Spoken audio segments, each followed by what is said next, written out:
It's a brand new day, a day after a very sad day in our country where youth were killed outside Parliament, picketing.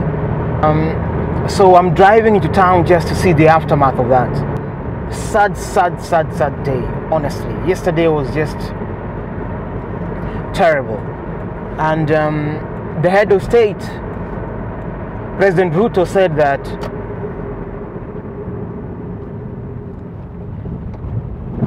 Kenyans who are at Parliament, who are said to have attacked Parliament, were apparently undermining the sovereignty of the country. But I think it is worth considering that it's just the other day during the US elections that Americans, the same place that the president just visited the other day, breached Capitol Hill and ended up in their own parliament.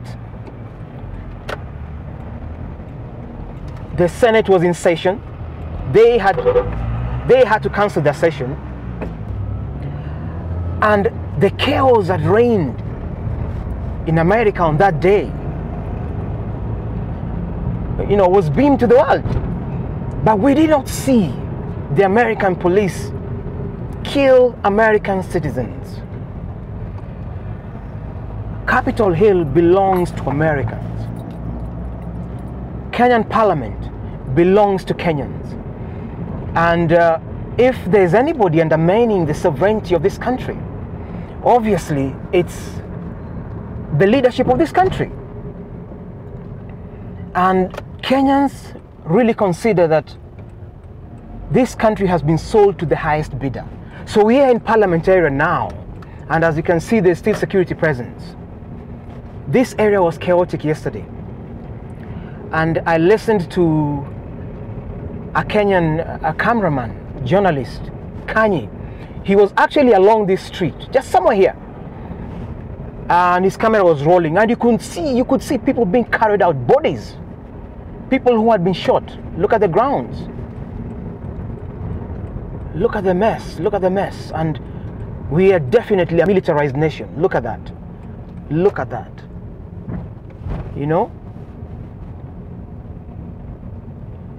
The anger that has been boiling up in Kenyans in this country eventually exploded yesterday. So we are taking a swing around to get a sense of this location. People seem to be going about their life, but this was a crime scene. This, we have to say, this was a crime scene. And I think the opportunity was definitely used by government, to send a message to those who are picketing that do not dare come close to State House. We will decimate your lives. That has to be understood as what was the message. It cannot be denied.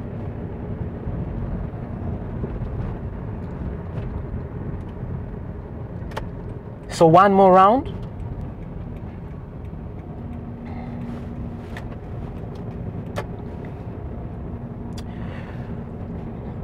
To imagine that those who are in leadership, members of Parliament, the president and his deputy, their children went to warm beds yesterday. Mothers and fathers whose kids were here,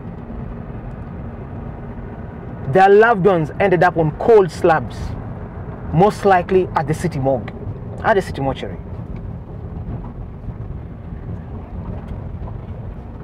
Look at that. Militarized.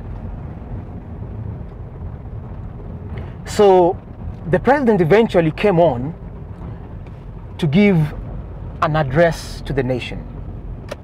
But in that address, there was no regret for the life lost. I think what we saw instead was a man who was standing his ground, would not appreciate that life was lost, would not even have the empathy to acknowledge the lives that we lost here. Young Kenyans who are saying we want to be listened to in this country. You are not listening to us. And obviously, those members of parliament who voted for the passing of this bill, which basically is an extension of the bill of last year, voted against the will of those that they represent, obviously being puppets of the president, of the ruling party. It's unfortunate. So let's drive along the main government street. This is where the president sits. This is where the president sits. And obviously even here you can see that there's heavy security presence. I'm not sure the light obviously is going to affect the video, unfortunately. On the left, on the right, you've got the office of the deputy president.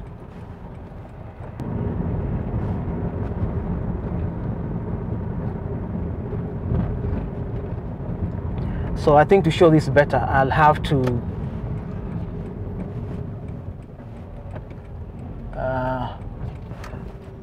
to come round a bit. This is the Treasury, another crime scene. This is where the draconian bill was drafted. Obviously, the hand of the foreign lenders can be seen in this document, because most likely they made demands. IMF essentially extends short-term loans. The World Bank extends long-term development loans. And right here, you've got central bank. See, Kenyans are going about their lives. I don't know if I can turn here.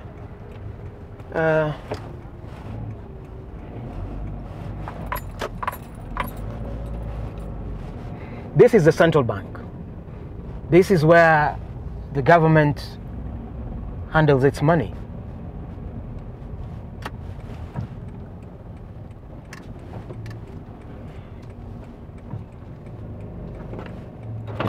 Sasa madam, naomba tu nigeuke. Nigeuke. Nizunguke aje? Nitoke hapa. That's the way. Alafu nikitoka? No, nikitoka narudi towards KRA. But can I go back towards KRA and then to the main road? Okay, that's what I want to know. Because hapa kuna jam. Sikuwa najua naona jam na shinda nitatoka aje. Asante.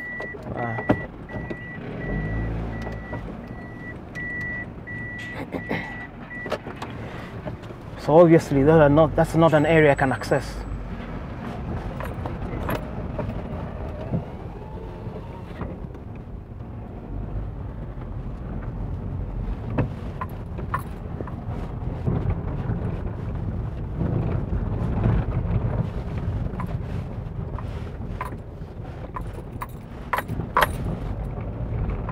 That is central bank right ahead. The men who should be giving us fiscal advice, telling the government how to behave with its money.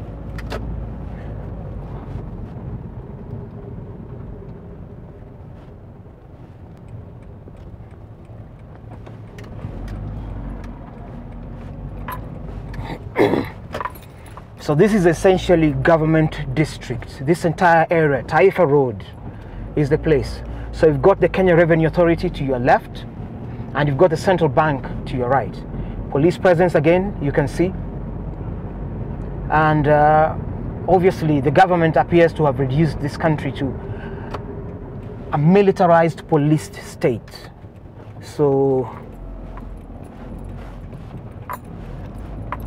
tragic times we're living in. Democracy is obviously under threat. Democracy is under threat. And then to your left, right there, is the Kenya Police Vigilance House. That's the police headquarters.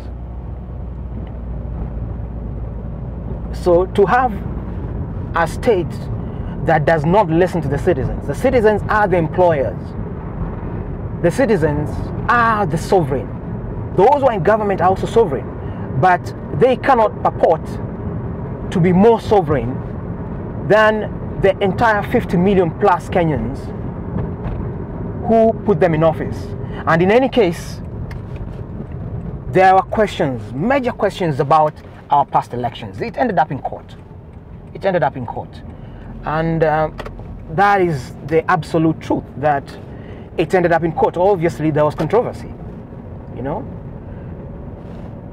So the group was held up over there. And obviously, when the firing started, they breached the fence. They breached the fence, they breached the gate, ended up in Parliament. Much like Americans breached their own Parliament. Capitol Hill. We saw them go all the way into the session, you know.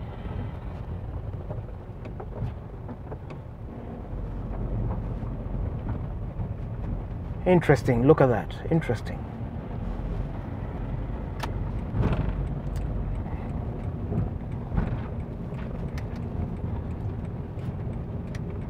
Let's take a swing round and one more drive. I think the evidence of the battle scene is right there for you to see.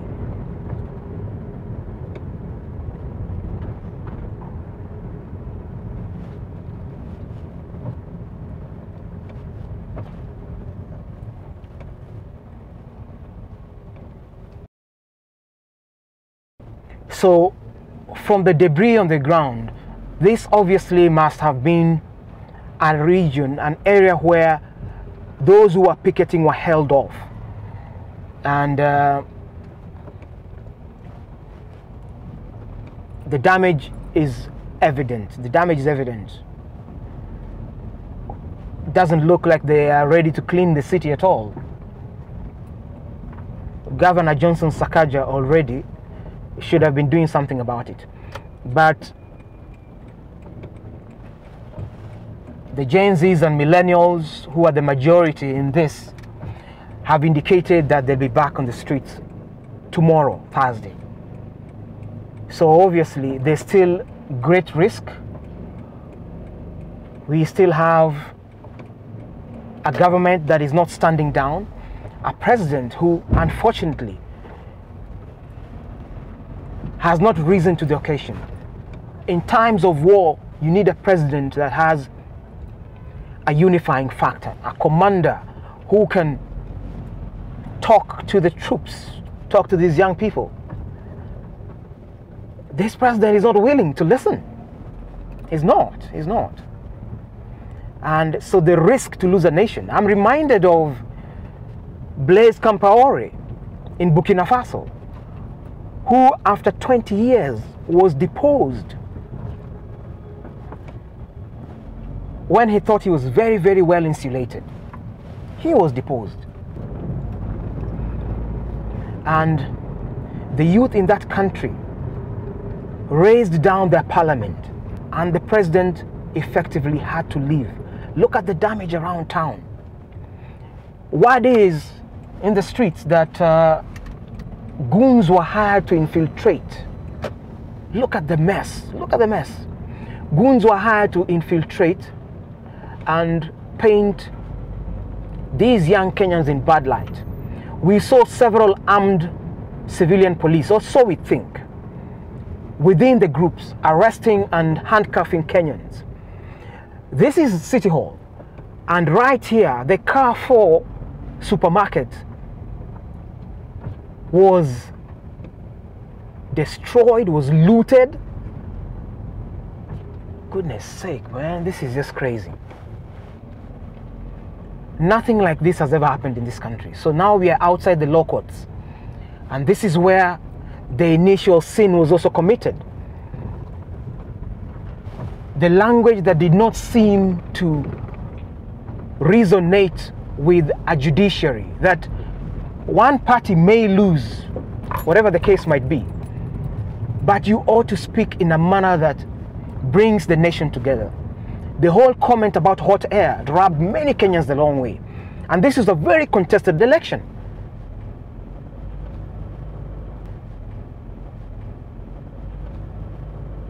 So obviously, tempers have been rising, and a lot of Kenyans who felt that the process was flawed have had pent-up anger within them. This drives you to parliament. Look at this mess. This is a war zone. It reminds me of Syria, when the Arab Spring spread from North Africa. So, tragic times we live in, tragic times. And I must say, we are a long way from really achieving proper democracy in this country, at least to the extent of the current regime. The one time that Kenyans made their voice heard and effectively heard was in the year 2002, during that general election, when Moi was bundled out with this project, who then was Mr. Uhuru Kenyatta, who ended up becoming President Uhuru Kenyatta years later.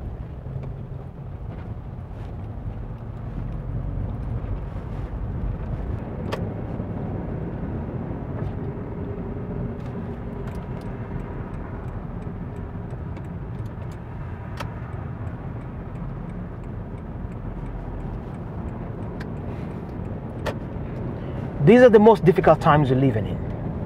And I fear for this country. And if the Kenya Kwanza regime does not climb down their horse, continue with their arrogance, as has been demonstrated, Kenya may just go up in flames like it did in 2007. But this time around, it is not majorly a tribal affair. It is Kenyans demanding their rights to have tax collected, tax well used. This is a fight for survival when the economic times are hard. When a country such as Kenya has engaged in budgeted corruption, even in this current budget, the amount of proposals we are seeing, they're seeking to raise over 300 billion. But you look at somebody like the Deputy President, wants millions of shillings for his internet service. 10 million if I'm not wrong. How much do you really need to be using? What are you doing? Are you running a TV station? Do you have crews all over the place? You know? Even with Elon Musk's internet, which is satellite internet, you're going to spend less than 500,000 bob in a year. Why does somebody need to be paid 10 million bob?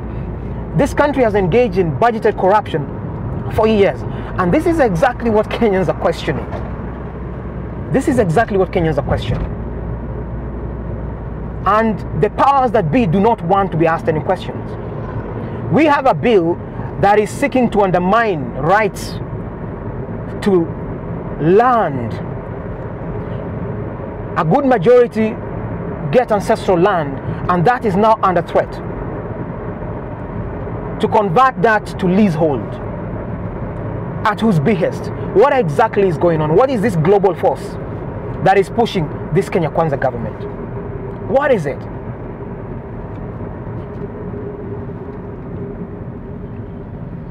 There's a former member of parliament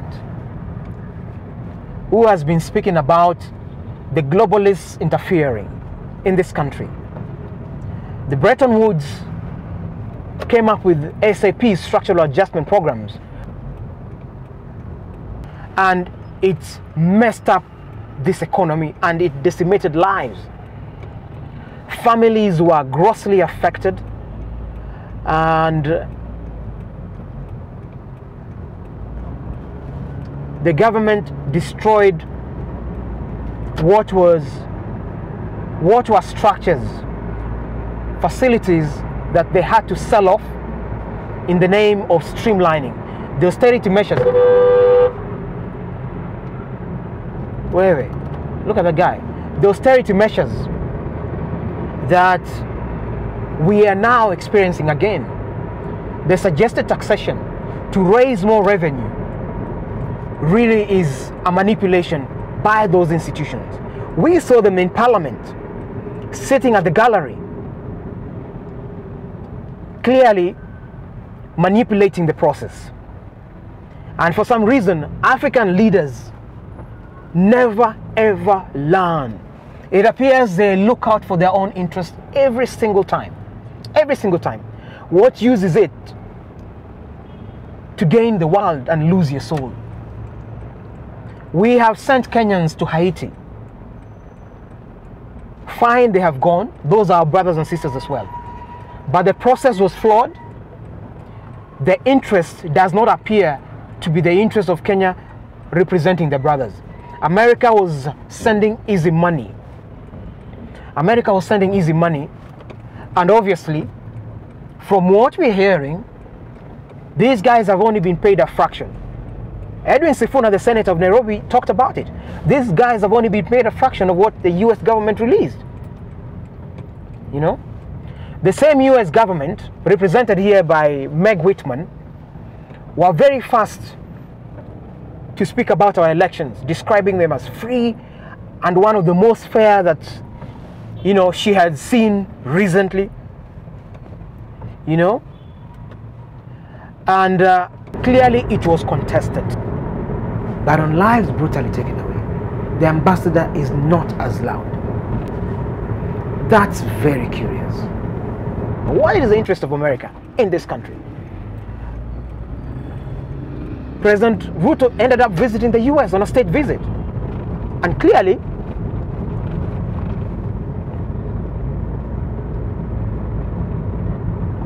America looks out for it. America was looking out for its interests.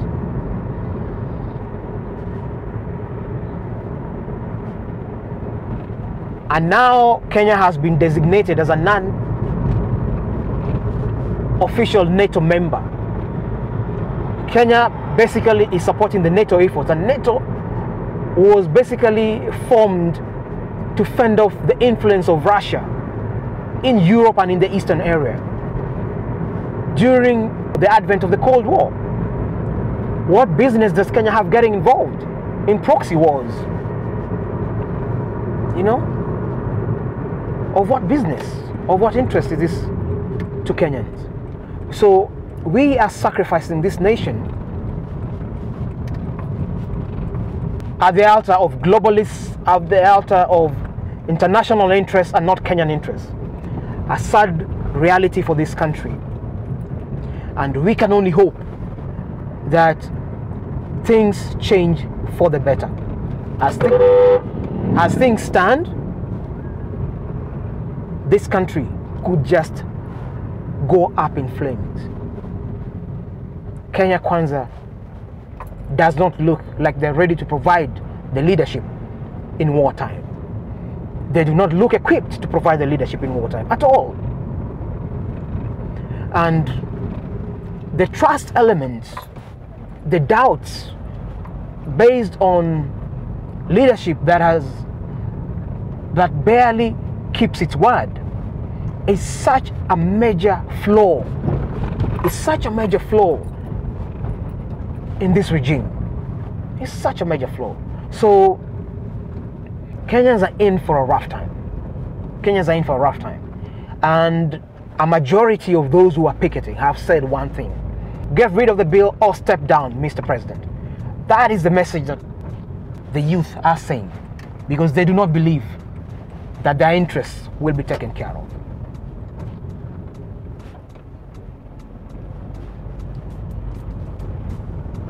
So we leave it at that and hope and pray that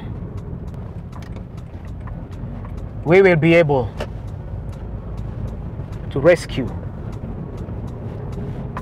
this nation of ours.